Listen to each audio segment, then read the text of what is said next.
Do impressionismo às últimas tendências.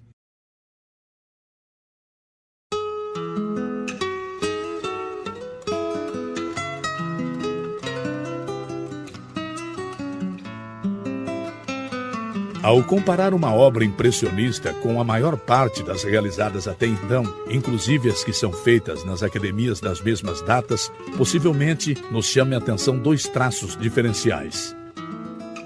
Primeiro, que as cores das obras impressionistas parecem mais limpas e luminosas do que as obras precedentes.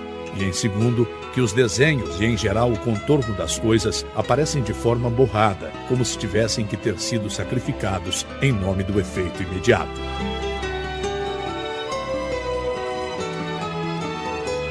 O próprio nome do grupo, utilizado pela primeira vez por um crítico como intenção irônica, faz alusão às impressões fugazes, a esses momentos que, enfim, a fotografia tinha conseguido capturar com assombrosa nitidez, graças ao aperfeiçoamento das câmeras e às fotografias em preto e branco. Os impressionistas não pretendem competir com a câmera, mas sim levar ainda mais longe essa forma objetiva de olhar a realidade, iniciada pelo paisagista inglês Constable, os da escola francesa de Barbizon e os pintores realistas. E ao fazê-lo, repararam que o modo acadêmico de fingir o modelado do volume, baseado em suaves gradações da luz à sombra, é pouco realista ao ar livre, porque ali a luz solar produz com frequência grandes manchas de cores planas e contrastadas na superfície das coisas, que somente fazem transições entre si.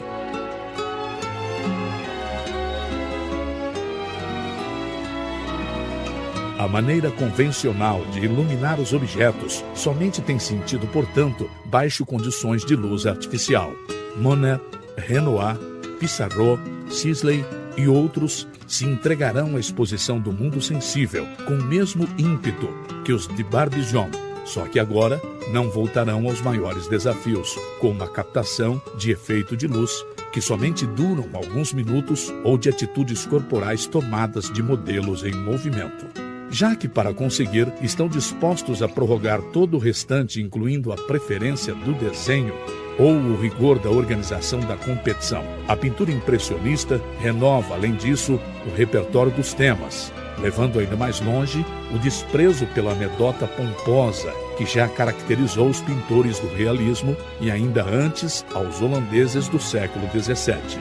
Qualquer tema ou motivo, desde uma jarra até uma estação de trem, é susceptível na hora de se converter no tema central do quadro, sempre que se evite todo o excesso de retórica em seu tratamento. E a renovação dos motivos acompanha também o modo de organizar as diferentes peças da obra. Em parte, dito modo se inspira em enquadres das novidades e instantâneas fotografias, que corta sem problemas toda forma que saia do seu campo visual. Assim, a pintura se atreve pela primeira vez a dar uma perspectiva fragmentada do mundo, que leva ao extremo o conceito renascentista do quadro como uma janela aberta à realidade. Claude Monet é o paradigma de pintor impressionista e o mais comprometido, portanto, com um projeto quase impossível, o de registrar sobre uma tela, com meios de pinturas tradicionais, isso que na realidade é tão frágil que se desfaz, como uma desdenha ou como a fumaça de um trem no meio da estação.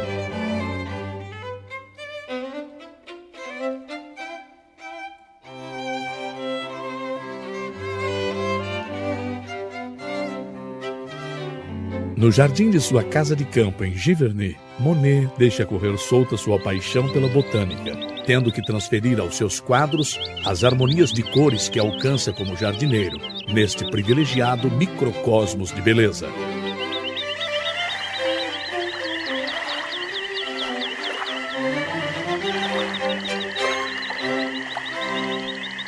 Levado pelo seu gênio investigador, diríamos que Monet deixa de lado todo o empenho, menos o mais difícil, o de converter a ele mesmo no mais parecido a uma câmera fotográfica de cor, embora de foco algo duvidoso. Deste modo, sua ligeireza de toque e as riquezas de seus tons frescos, apenas fundidos, são para o artista os meios que consegue suas verdadeiras metas artísticas por mais que tais qualidades se convertam para os outros em algo quase igual de valioso.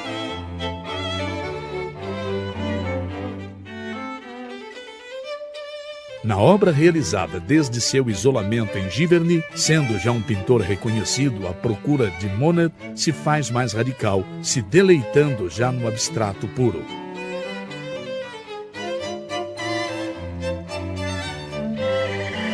Muito especialmente nas telas que dedica ao mutante mundo dos reflexos aquáticos e as folhas sobre água, realizada durante os últimos anos de sua vida. Nelas, a luz e a cor parecem dissolver em definitivo as formas, como na própria percepção do artista, já quase cego de cataratas.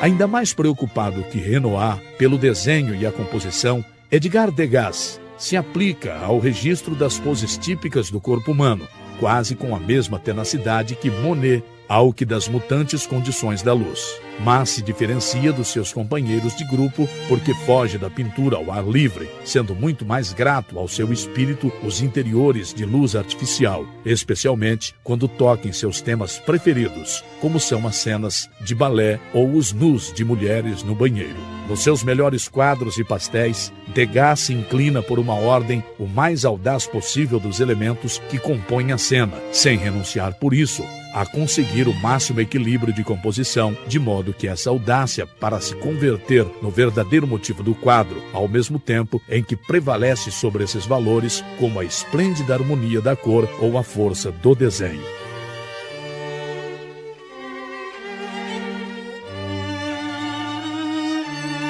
As recentes teorias científicas sobre a perfeição da luz e da cor influenciam decisivamente na seguinte geração de artistas: os pintores chamados a si mesmos de neo-impressionistas, cujo estilo é mais conhecido como pontilhismo, partem do método já utilizado por Monet de desfazer as formas sobre a tela, para que o espectador a recomponha em sua retina a certa distância do quadro.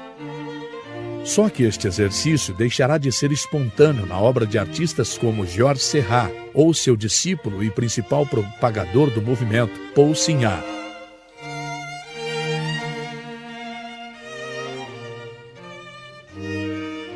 A geometria do estilo de Seurat antecipa as impaciências de algumas das vanguardas do século XX, e o mesmo acontece com obras de 3 personalidades muito diferentes, que também alcançam sua madurez durante as décadas seguintes à eclosão impressionista.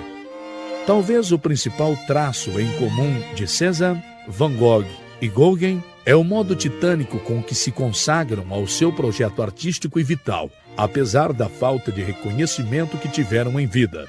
No caso de Paul Cézanne, sem embargo, a incompreensão de seus contemporâneos parece se adequar ao final de sua vida. Esta transcorre ainda com certo desafogo, por não depender economicamente da pintura, embora ao princípio de sua carreira seja considerado um a mais dos impressionistas. Cézanne evolui a um estilo exclusivo em que a cor, ainda sendo fresca e luminosa, retrocede a um desejo cada vez mais exigente pela forma.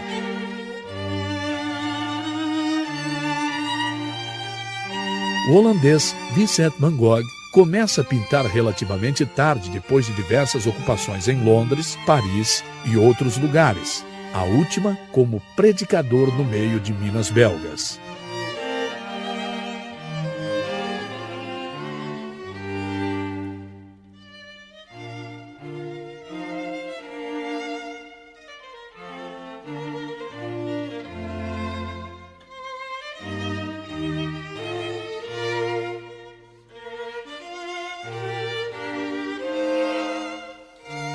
Em Paris, entra em contato com os pintores impressionistas e da geração seguinte, como Toulouse-Lautrec, Signac e, sobretudo, Gauguin. Também ali, aprende a amar o desenho sintético e as tintas planas das estampas japonesas, que exerce uma poderosa atração sobre os impressionistas. Embora a carreira de Van Gogh se prolongue por 9 anos, na que realiza mais de 800 quadros, a parte mais emocionante de sua extensa obra é a que executa durante os últimos 3 anos de sua vida, transcorridos principalmente em Arles. Durante esse tempo, o artista aproveita os intervalos que lhe deixam suas constantes crises nervosas, descolando uma atitude febril, mas esta se verá definitivamente apagada ao se disparar no peito à idade de 37 anos. Em muitos quadros de Van Gogh, as cores começam a cobrar independência ao respeito da realidade, o que também acontece com as pinceladas, respeito da sua função meramente de coberta, se fazendo cada vez mais visível na virtuosa matéria vetorial. O traço vigoroso do artista conjuga com acertos, toques retos e breves, por outros longos e ondulados, enfatizando aqui e lá desenhos e cores numa espécie de nervosa caligrafia vetorial.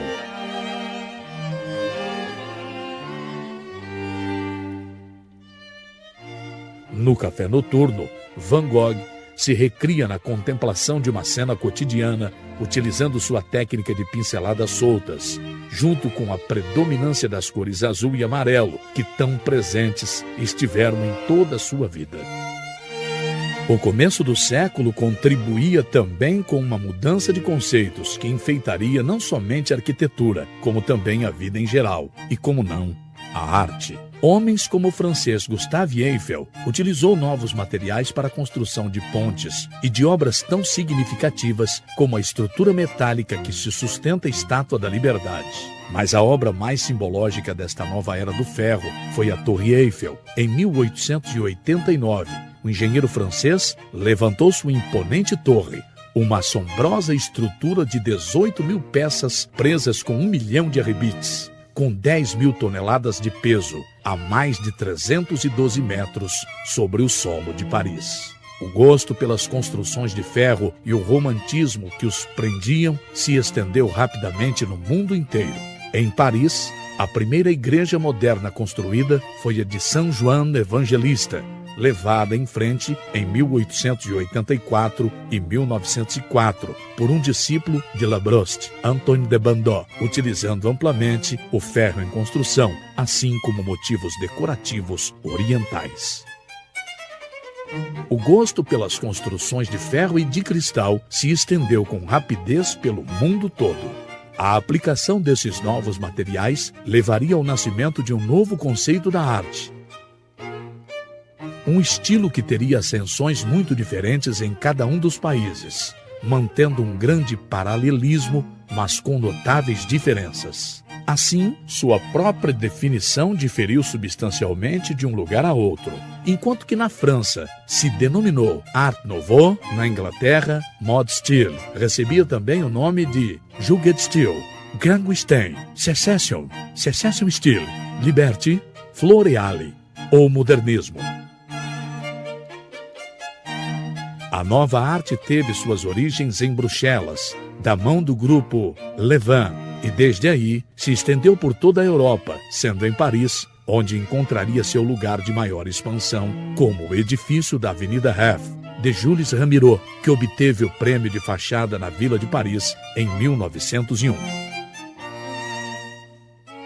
Esta nova arte, o modernismo, que não tinha nada a ver com o movimento modernista, que surgiu durante os séculos XVII e XVIII como correntes de pensamentos inspiradas em Descartes, supunha uma nova revolução nos conceitos e formas que incluiria de modo determinante em todas as artes do começo do século.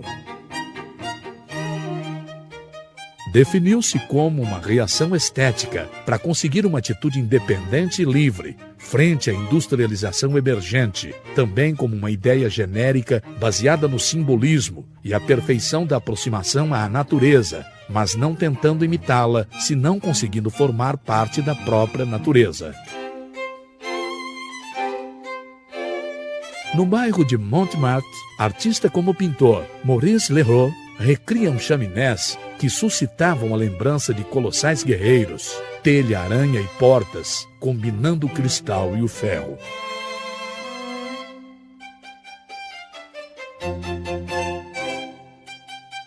Desde a segunda Revolução Industrial de 1890, a aplicação do motor de explosão e a eletricidade tinham mudado o mundo. A velocidade e o progresso eram símbolos da modernidade.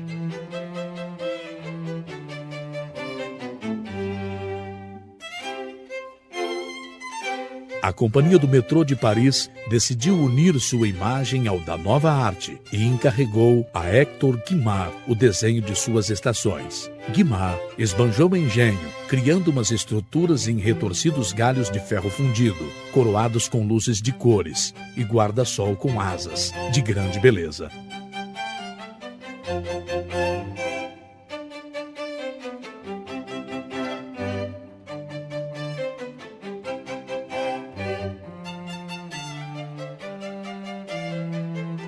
Estas novas formas de entender a arte tiveram também na Espanha uma grande repercussão.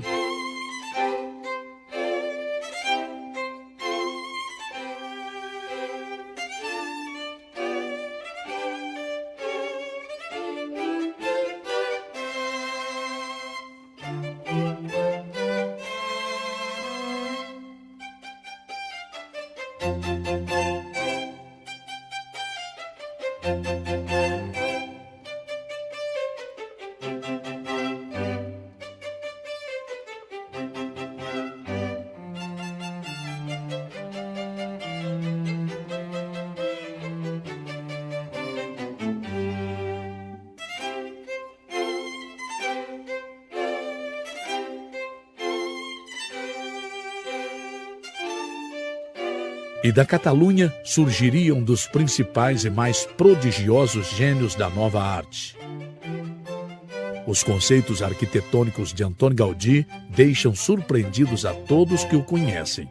Em 1883, começam as obras do Capricho, uma casa de campo em Santander, que, embora se enquadre em sua época de influência árabe, mostra a fantasia transbordante do seu autor, que consegue surpreender com jogos de policromia através de combinações de pedras, de mamposteria e também com a cerâmica. Depois veio o Palácio Güell, e naquele então Gaudí já tinha decidido seu estilo. As linhas curvas pareciam, para o arquiteto, a melhor forma de unir dois pontos. A entrada ao palácio, com suas grades vigiadas por um dragão com asas, causa um desconcerto. Güell, entusiasmado com a fértil criatividade de Gaudí, lhe encomenda o ambicioso projeto de criar um parque. A transbordada imaginação de Gaudí concebe um universo de formas de um sonho impossível. O banco multicolor serpenteia criando um magnífico mosaico realizado com pedaços de azulejos, que brilha à luz do sol, enquanto que a salamandra deixa cair água incansavelmente. Mas o projeto ficou interrompido e inacabado.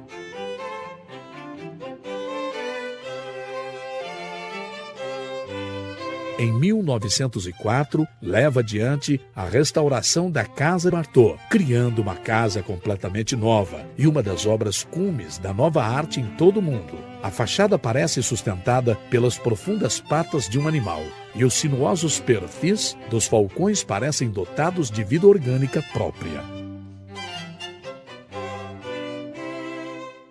As máscaras dos vigilantes observam indiferentes a passagem do tempo.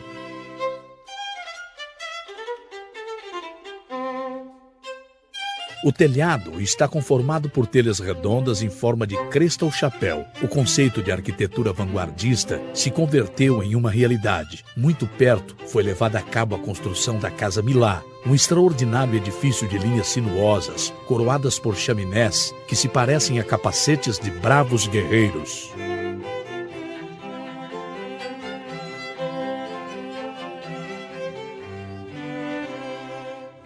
Todo o conceito de Gaudí de conseguir espaços abertos e harmoniosos e de fugir da uniformidade obriga ao desenvolvimento de inovadoras técnicas construtivas.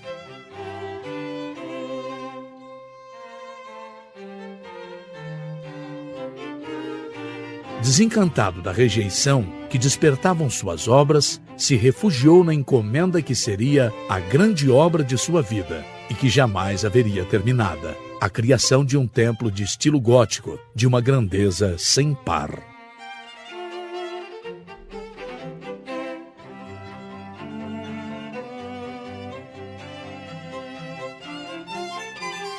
Aqui Gaudí faz transbordar sua imaginação, e as torres vão se elevando para o céu em meio de representações simbólicas e a presença constante de formas orgânicas que se veem acentuadas pelos numerosos vitrais, em uma fantasia que transborda nas fusões das torres como parte de um sonho possível e admirado.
A variedade de estilos que compõem a nova arte se podem observar no mundo inteiro, desde Madrid, com o lindo Palácio de Longoria, levantado em 1902 por José Gracias Riera, até Glasgow, Helsinki ou Budapeste. Outro dos edifícios mais belos desta arte nova é a Casa Lis de Salamanca, edificado pelo arquiteto Joaquim de Vargas, recentemente convertido em um delicioso museu Art Nouveau, onde predominam os vitrais em chumbo, de um grande cromatismo.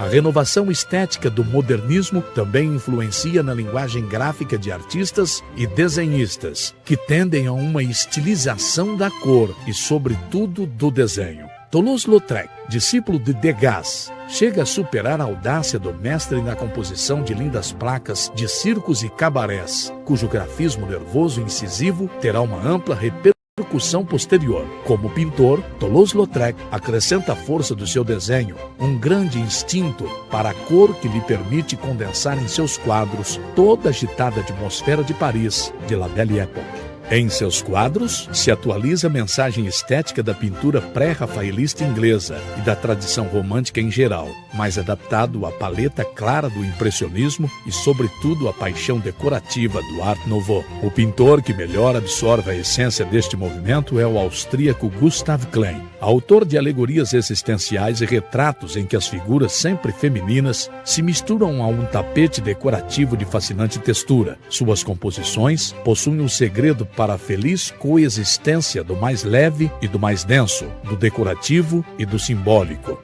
e, em definitivo, do âmbito do jogo e do mistério, em um difícil equilíbrio de enorme atrativo visual. Muita gente considerou a Art Deco como uma parte do Art Nouveau, Mas a verdade é que a Art Deco foi um estilo definido que surgiu no período de entreguerras, diante da inevitável extinção do Art Nouveau. Seu ponto de partida se encontra na celebração de 1925 da Exposição de Artes Decorativas e Industriais, que foi celebrado em Paris.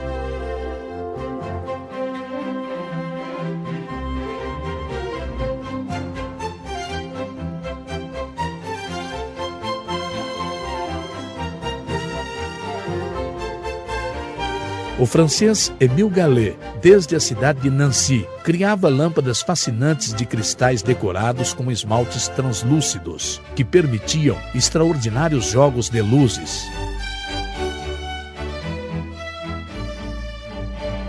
Suas libélulas se fizeram famosas no mundo inteiro. Embora talvez o mais característico do Art Deco foram as criselefantinas, curioso nome proveniente das palavras gregas crisos, ouro, e elefas, marfim. Estas deliciosas obras de artistas como Demetrios Chiparos, Ferdinand Preiss, Collinet, Old Poetzel e Samuel Lipsitz, realizadas utilizando diversos materiais como o carey, a laca, prata e bronze, além do ouro e marfim, plasmavam constantemente a beleza do corpo feminino em infinitas posturas de dança, vestidos exóticos e atrizes de sucesso. Outras das facetas mais interessantes do novo movimento foi o tratamento do vidro. Nomes como René Lalique e Émile Gallé conheciam as possibilidades do vidro e se recriaram nas transparências e efeitos visuais que ofereciam. A Art Deco teve uma grande influência no desenho do móvel. Permitia uma nova forma de expressão que souberam aproveitar desenhistas como Jean Dinan, Émile Jacques Roumen, Busquets ou Marjorie.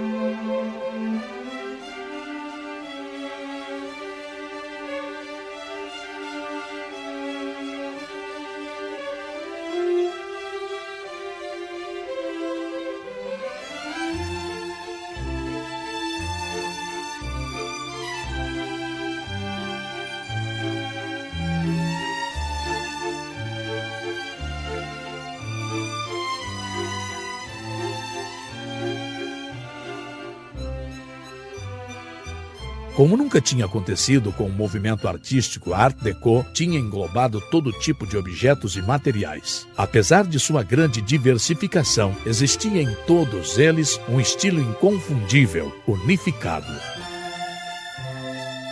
Também teve uma decisiva influência na joalheria, a criação de peças e ornamentação, utilizando também novos materiais, que das mãos de artistas de renomes como Cartier, Chaumet, Boucheron, René Lalique ou Riera, adquiriram formas de muita elegância. Parecia imprescindível uma mudança radical que permitisse romper completamente com as linhas marcadas no passado. Modelet tinha anunciado o afundamento da escultura neste século.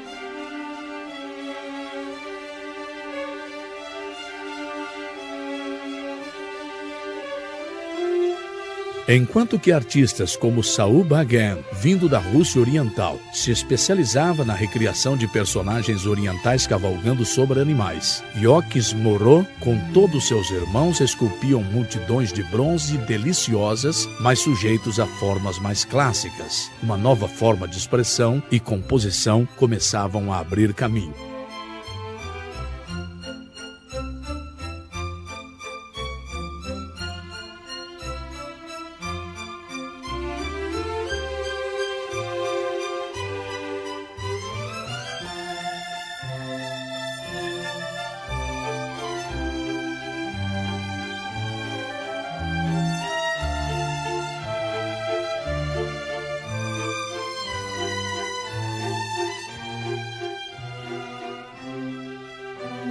Um jovem de Paris, Auguste Rodin, começa um novo caminho na escultura, um caminho que não estaria isento de dificuldades e incompreensão. A não admissão na Academia das Belas Artes seria somente o começo da rejeição de seus contemporâneos que demonstraram pelas suas obras.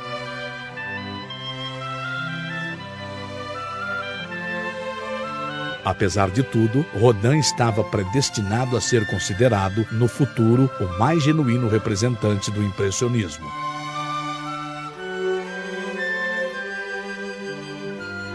A apresentação no Salão de 1877 do nu masculino da Idade do Bronze despertou as mais vivas rejeições. A perfeição com que a obra estava realizada fez circular a acusação que a obra tinha sido feita diretamente sobre o modelo. A Porta do Inferno lhe permite desenvolver toda a sua incessante criatividade. Elaborou na Fundação Rodin uma primeira maquete de reduzida proporções, que a partir desta foi desenvolvendo sua obra. Se imagina a si mesmo como o próprio Dante descendo ao inferno para criar um matizado conjunto de personagens que nos leva desde o desespero até o êxtase. Assim, o pensador, colocado na parte central da porta, é um exemplo da força que transmite cada um dos seus personagens.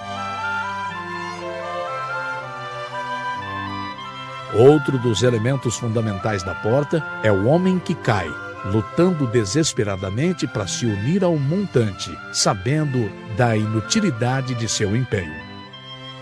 Inicialmente, Rodin concebe as figuras de Adão e Eva aterrorizados diante da visão dos infernos, mas finalmente as substitui pelas 3 sombras que terminam a porta.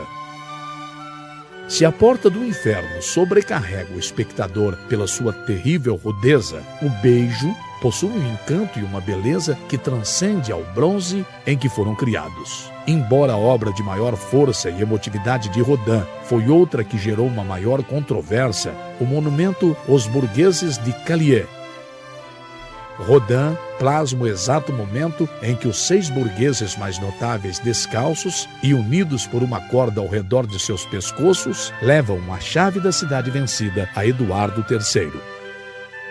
Mas o que mais surpreende do grupo escultural é a concepção de Rodin, de captação do momento trágico, de saber deter o tempo, como de uma instantânea fotográfica se tratasse, onde a mão levanta de Pierre Desain traça um imaginário giro no espaço e os ombros caídos de Jean Daire suportam com dificuldade o terrível peso da chave da cidade.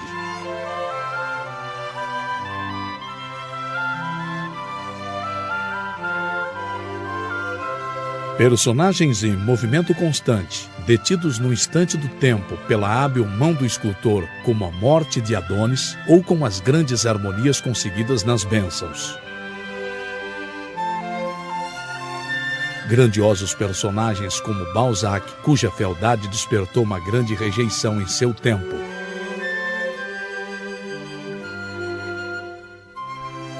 Também de suas mãos saíram bocetos e desenhos de uma perfeição extraordinária, embora muito menos conhecidas que sua obra escultural.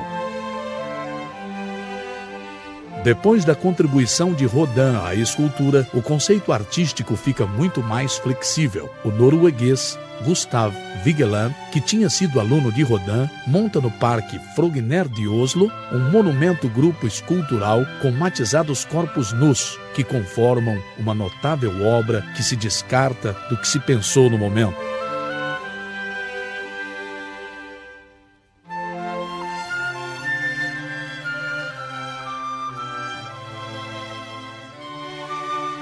A obra de Alberto Giacometti, filho de um pintor pós-impressionista, resulta primitivista, mas ao mesmo tempo de uma força inusitada. Seus personagens estilizados lhe levaram a ser definido como escultor do existencialismo.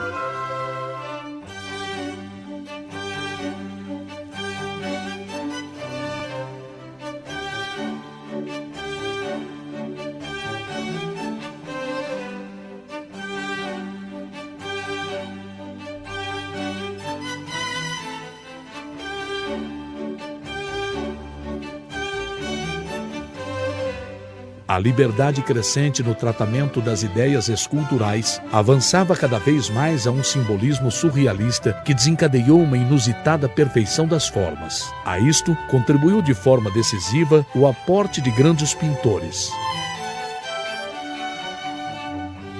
Também em escultura, Picasso é uma das figuras mais destacadas do século, por mais que muitas de suas melhores obras não pertençam a rigor ao estilo cubista.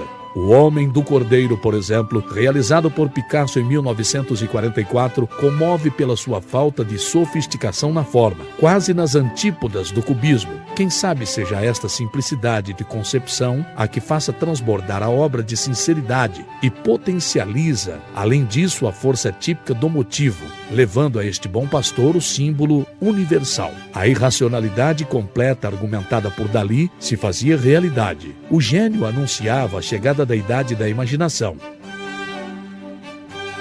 Se bem, sua obra escultural permaneceu oculta até agora diante do rigor de sua pintura. Cada dia se manifesta com uma maior força, deixando-se ver uma faceta não inovadora, totalmente integrada na obra conjunta do artista. Tudo podia ser objeto de sua plástica e extravagante forma de contemplar o mundo, desde os grandes ovos que decoram seu museu de Figueiras, até a paranoia plástica da televisão.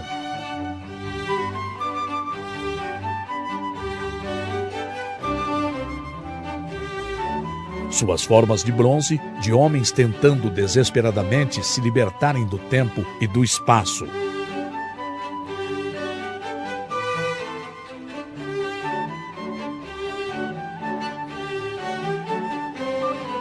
Em Paris, em Montmartre, o espaço Dalí resulta um lugar fascinante e tão sugestivo como o próprio criador. Ele mesmo definia seus relógios como o camembert, paranoico crítico, terno, extravagante e solitário, do tempo e do espaço. O americano Alexander Calder formou parte do grupo Abstração Criação, dando formas a estruturas geométricas, como esta Nancy, que se apresentou no Salão de Maio em Paris, em 1972. Dentro estas esculturas móveis, também o artista canário César Mandry fez suas contribuições de efeitos inovadores, aos que denominavam brinquedos do vento.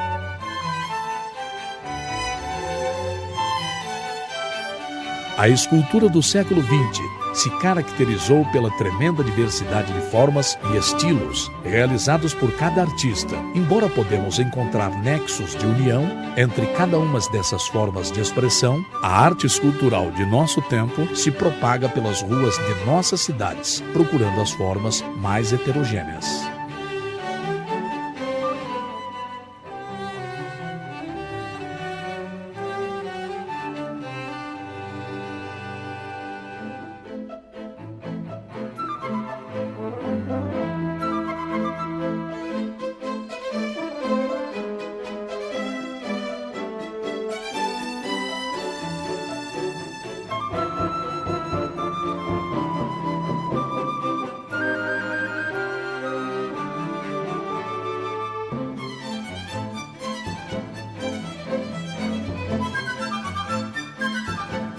Desde as extraordinárias formas das lanças que se elevam majestosas ao céu, no monumento ao General Goen, até as inconfundíveis formas surrealistas de Miró, como a que levanta provocadora na Les Rangs de Paris, junto ao grandioso arco de Otto von Spritzer, ou a grande estrutura fixa concebida por Calder. A Telecou de Kröller-Müller, cabeça esculpida que descansa aos pés de igreja gótica de Saint-Eustache.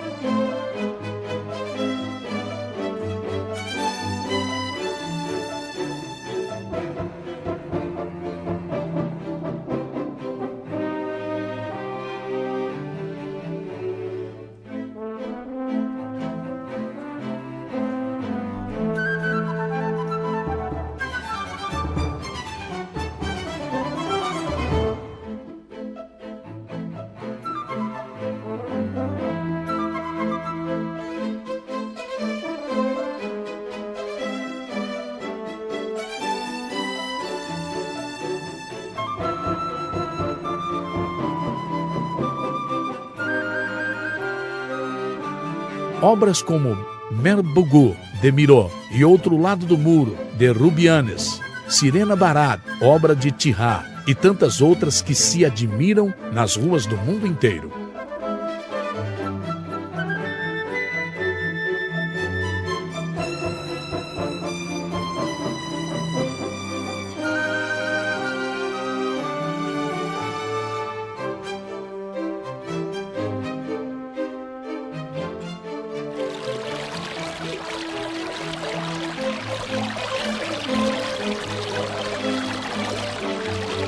Até a estética é diferente do colombiano Fernando Botero, que imortalizou a beleza da gordura em bronzes e esculturas monumentais, e assim com tantas e tantas outras.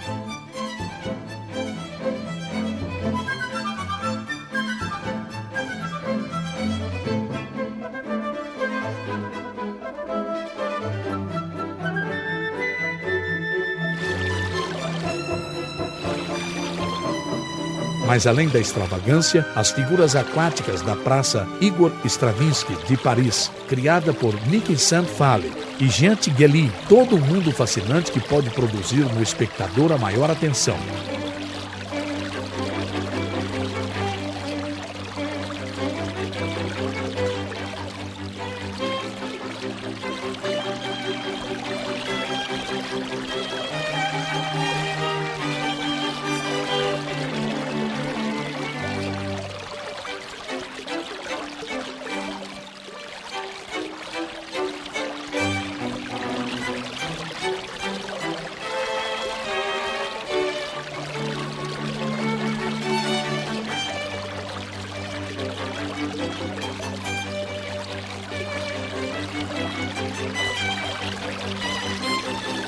Hoje, a arquitetura e a escultura assentaram sua procura na funcionalidade para se converter em torres de telecomunicações ou modernas e renovadas estações de metrô.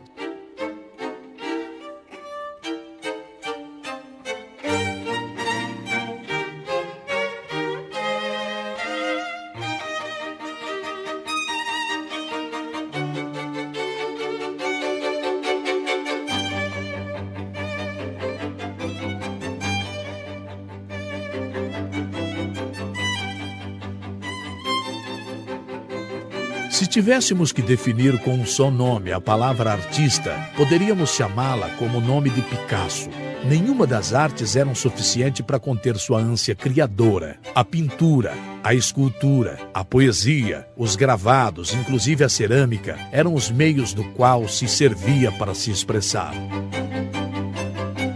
Picasso se queixava com frequência que todo mundo tentava compreender sua pintura, assim como afirmava a inexistência da pintura abstrata. Que era então sua pintura? Somente um meio de liberação, uma soma de sentimentos que ia colocando na tela, em muitas ocasiões em formas contrapostas, unindo o figurativo e o sugestivo até conseguir os mais assombrosos resultados. Um dos quadros mais representativos do pintor é o Guernica. Assim como Goya, em seu momento Picasso quis plasmar os horrores e absurdos da guerra, o desespero das vítimas diante da brutalidade humana.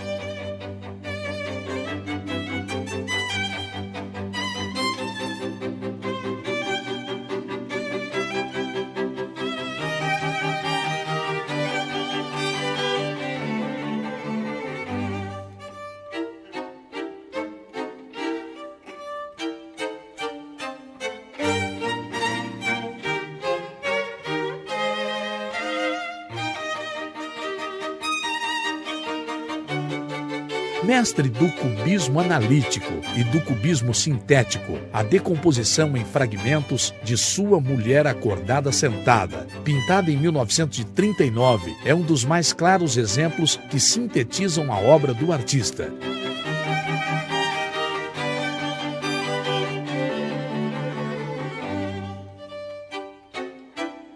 Em contraposição, as tendências predominantes na primeira década do século XX surge da mão de Henri Rousseau, um novo conceito de arte. Os franceses o dominam art naïf, um vocabulário que significa ingênuo.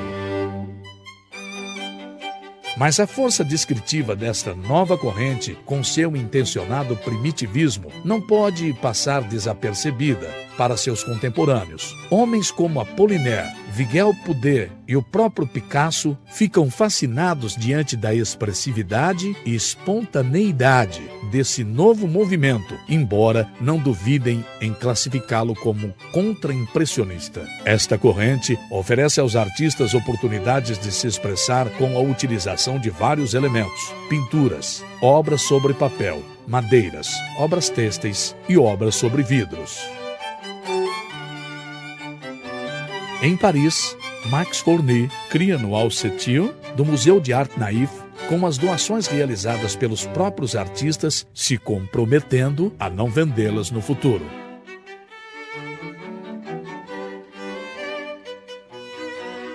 Por impressionismo, entendemos como um traço de estilo que tem em comum artistas tão diferentes como Prinevá, Goya ou Van Gogh, mas também o principal movimento artístico da Alemanha até os anos 30, com manifestações importantes em todas as formas de expressão, desde a arquitetura ao cinema. Der Reploder Reiter se forma em Munique no final de 1910. Em torno à figura do russo Vassily Kandinsky, a produção deste grupo se distingue por formas mais arredondadas e atmosferas mais líricas, embora também acuse uma forte influência do cubismo.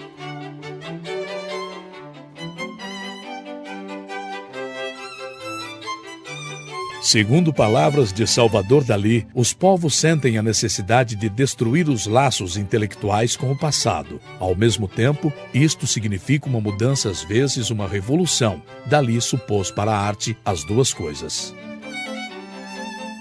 Sempre inconformado consigo mesmo e com os outros, sua própria inconformidade lhe levou em 1928, junto a Montagnat e Guesch, a publicar o Manifesto Amarelo, na qual evidencia a crise do não-centralismo e declaram a necessidade de se abrirem a correntes artísticas mais futuristas.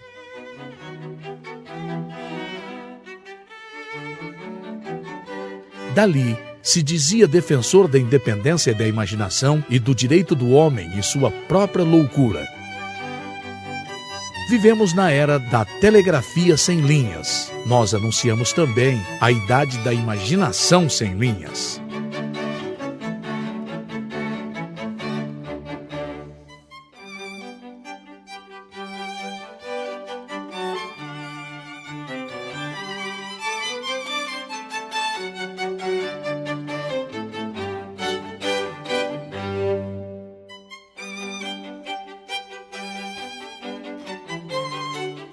Uma de suas pinturas mais representativas, Leda Atômica, realizada em 1948, conjuga de maneira magistral a virtualidade de um mundo que somente se concebe dentro de uma de suas etapas místicas, onde a tensão que desperta a pureza de Leda, levitando em um trono sólido heterogêneo, somente desviada pela magnífica execução das contraluzes das penas do cisne, convertido pela magia criativa do pintor em um ser angelical.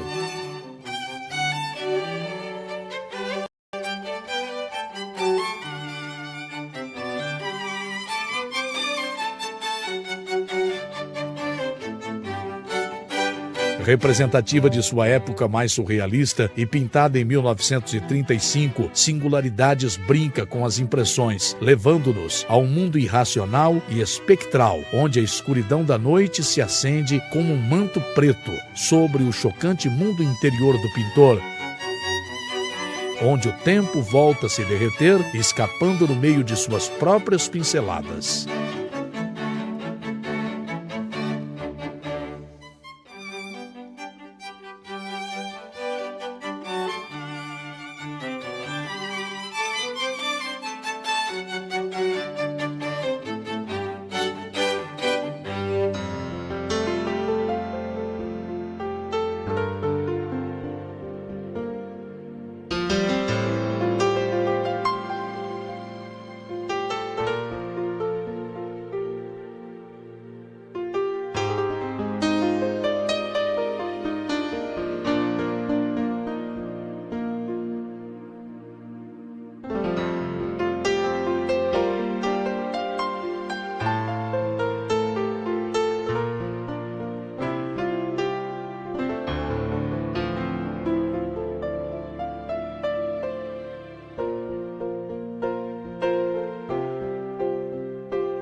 O action painting deriva da fé surrealista do valor do gesto espontâneo, do automatismo do braço livre e, em geral, de qualquer processo de criação que escape ao controle consciente ou da vontade de representar algo.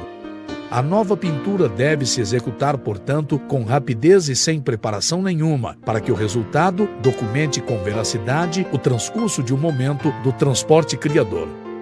Fora da exigência do abstrato, apenas há outro nexo que relacione o action painting com a segunda tendência americana desses anos, as dos chamados color fields, ou campos de cor. Na Europa, o tachismo francês e o informalismo com diferentes escolas nacionais são contemporâneos do expressionismo abstrato americano. Numerosos pintores alinhados ou não em agrupações vão se diferenciar dos seus colegas do outro lado do Atlântico pelas importâncias que dão às pinturas e qualidades de materiais. Esta se obtém por misturar todo tipo de materiais, como cimento, madeira, argila, pigmentos, etc., e inclusive rasgando e perfurando o próprio suporte do quadro. Um dos mais genuínos representantes dessas tendências é Raymond Quanta. A meados dos anos 50, surpreende os críticos com suas exposições em Gênova. Depois, em Paris, monta seu estúdio em Montmartre, desenvolvendo técnicas muito pessoais baseadas na terra, na procura de materiais naturais, dos quais teve necessidade após ter morado 2 anos na ilha de Guadalupe.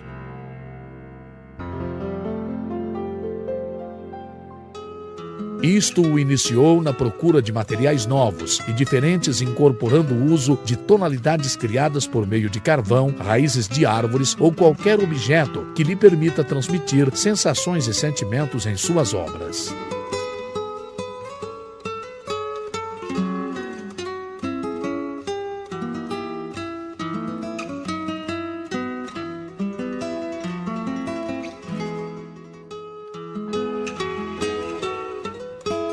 São tempos difíceis para os novos valores que lutam contra a desconfiança que ainda precede o mercado, fazendo valer seu domínio técnico, qualidade ausente da arte durante mais de um século, mas procurando ao mesmo tempo o que dizer e como dizer dentro de um panorama estilístico mais aberto e indefinido que nunca. Coincidindo com um certo declínio da pintura, durante os 90, se dá o auge de veículos alternativos, como as instalações dos audiovisuais, a fotografia, a informática e inclusive internet, misturando com frequência entre si e outras técnicas como a performance. As instalações se fundam no decolar de um projeto artístico coerente, por boa parte do espaço de exibição, que com frequência combinam objetos comuns, estruturas precárias, fotografias e audiovisuais, organizados de um modo expressivo. Seu objetivo é produzir no ânimo do espectador uma espécie de curto-circuito de caráter poético e associativo. Algumas instalações se dirigem preferentemente à nossa inteligência, outras às nossas emoções e também, com frequência, ao nosso sentido de humor, mas procurando não perder a avaliação do mistério, que costuma distinguir a boa arte. Desde seus começos, o homem tentou transmitir a beleza, gravar suas emoções, mostrar seus sentimentos, criando obras que permanecessem no tempo e que, em muitas ocasiões, nos maravilharam e assombraram.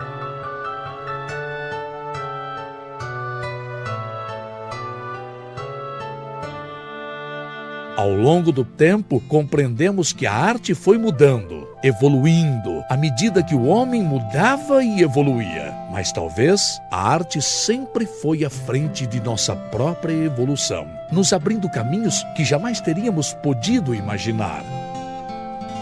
A arte é muito mais que a expressão de beleza. Como proclamava a escola parnasiana, a arte existe pela própria arte. Esta curta viagem através da arte nos permitiu ver a constante luta do homem pela expressividade, pela inovação, pela criação.